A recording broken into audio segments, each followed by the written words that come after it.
লক্ষ্মীর ভান্ডারের টাকা জমিয়ে মুখ্যমন্ত্রী মমতা বন্দ্যোপাধ্যায়ের সুস্থতা ও দীর্ঘায়ু কামনায় 3 দিন ব্যাপী মহানাম যোগানুষ্ঠানের আয়োজন মহিলাদের। খড়দাটি জিলাখানা 2 জিপি দক্ষিণ ঘোগারকুঠি 8-এর 70 নম্বর বুথ বড়ভিটা এলাকার ঘটনা। জানা যায়, দক্ষিণ ঘোগারকুঠি বড়ভিটা এলাকার 70 থেকে 80 ঘর মহিলা প্রত্যেকেই লক্ষ্মীর ভান্ডার পান। তারা সিদ্ধান্ত নিয়েছিল যে লক্ষ্মীর ভান্ডারের টাকা তারা একসঙ্গে জমিয়ে নাম যোগানুষ্ঠানের আয়োজন করবেন। আর সেই মতোই গত 3 দিন যাবত চলছে এই নাম যোগানুষ্ঠান।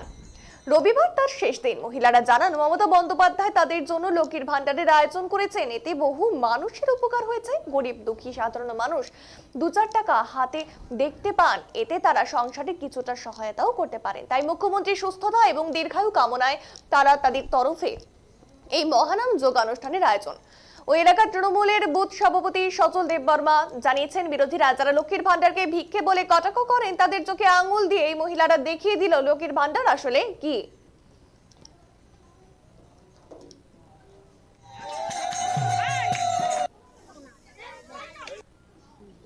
3 দিন ধরে চলছে। আজকে শেষ দিন না? আজকে শেষ দিন। মানে কেন আপনাদের মহিলাদের তরফ থেকে এটা উৎসাহ, মানে কাদের কিসের জন্য এটা করা হলো একটু যদি বলেন। মুখ্যমন্ত্রী মমতা বন্দ্যোপাধ্যায় দিদি তার সাহায্য, যেমন লক্ষ্মীর ভান্ডার আমাদের সমস্ত মহিলাদের দিচ্ছেন।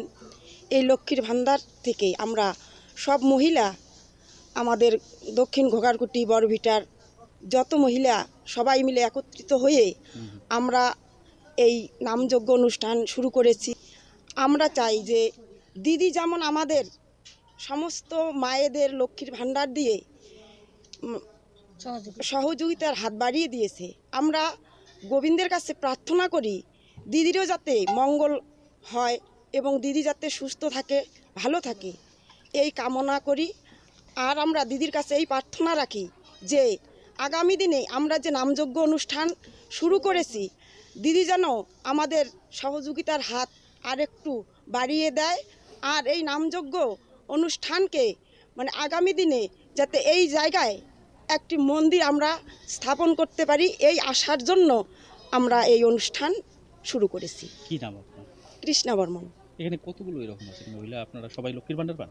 হ্যাঁ পাই, মানে সকলে একত্রে মিলিত হয়েই পান? মিলিত, হ্যাঁ প্রায় 70। এখানে মহিলারা নামযজ্ঞ অনুষ্ঠানের আয়োজন করেছে 3 দিন ধরে, আজকে তার শেষ দিন এবং শোনা যাচ্ছে যে তারা লক্ষ্মীর ভান্ডার থেকেই এই টাকা জমিয়ে এটা কাজ করেছে। কি বলবেন এই বিষয়ে? এই বিষয়ে বলবো, একটা ভালো উদ্যোগ আমাদের দিদির, যে লক্ষ্মীর ভান্ডার দিয়েছেন, সেই লক্ষ্মীর ভান্ডারের টাকা মহিলারা মায়েরা বোনেরা টাকা জমিয়ে যে একটা উদ্যোগ নিয়েছে, সেই উদ্দেশ্য হলো এখানকার মহিলারা বলছে, মায়েরা বলছে যে দিদির সুস্থ কামনার জন্য এবং দীর্ঘায়ুর জন্য এই অনুষ্ঠানটা উনি করেছেন এবং এই ব্যাপারে আমরাও সহমত।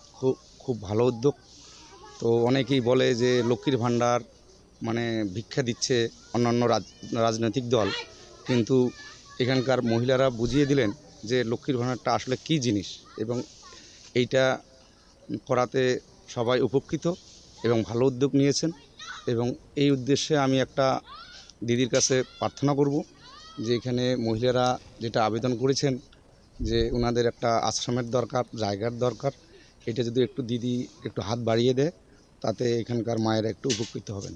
কি নাম আপনার? সজল দেববর্মন। আমাদের মহিলাদের পক্ষ থেকে আমরা সব এই আয়োজনটা করেছি, রাধা গোবিন্দের এই 3 দিনের নামযজ্ঞ অনুষ্ঠান।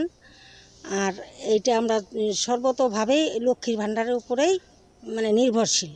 সবাই মিলে আমরা 70-80 জন মহিলা সবাই মিলে আমরা এই টাকাগুলো জমিয়ে এই অনুষ্ঠানটা আমরা শুরু করেছি। আজকে কি শেষ দিন আপনাদের? আজকেই শেষ দিন। আচ্ছা, দিদির মঙ্গলার্থে আমরা গোবিন্দের কাছে প্রার্থনা করি দিদি যেন ভালো থাকে, সুস্থ থাকে এবং আগামী দিনে যাতে এরকম সুযোগ সুবিধা আমরা পাই, এই আশা রাখছি আর কি। কি নাম আপনার? বকুল দাস। এই জায়গাটার নাম? এটা দক্ষিণ ঘোগারকুটি বড়ভিটা।